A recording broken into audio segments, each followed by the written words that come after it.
Yesterday, Meta announced a layoff which will affect around 4,000 of Meta employees.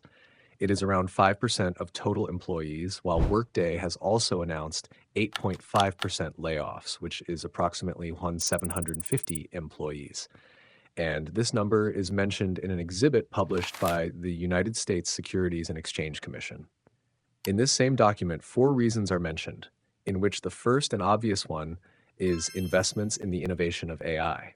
I was thinking once AI fully develops, it will start taking jobs, but no, it has already taken jobs even in the development stage. But the interesting reason they have mentioned is investment in strategic locations with strong talent. In simple terms, they're hiring Asians. Talking about Asians, according to global data, Meta has around 46% of employees from Asia in the US office. So they are already following the strategic locations formula. Here we are worried about our jobs, and out there, Elon Musk has offered $97.4 billion to buy OpenAI.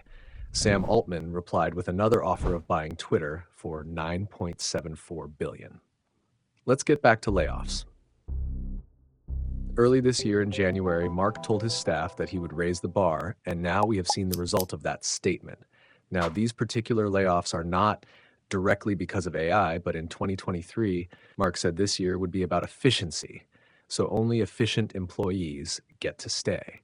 Wall Street has rewarded Meta for this, which led Meta stock to rise higher than $700. To manage these layoffs, Meta has its own assessment system, and layoffs will be given to only those employees who fall into the met some or did not meet ratings. These are the bottom two categories of the assessment system, which is given with performance reviews. Now, when a person is selected for layoff, they get an email about the layoff, and within 1 hour of sending the email, Meta revokes all access from that person. I don't know why they give 1 extra hour. I think they don't know the story about Miklos Daniel Brody, a cloud engineer at First Republic Bank in the US. He was sentenced to 2 years in prison and a restitution of $529,000 for wiping the code repositories of his employer in retaliation for being fired by the company. He inserted a dar.esh script in the server to wipe all the data and files in the server. Then he cleaned the entire Git logs and history and finally wiped the GitHub account.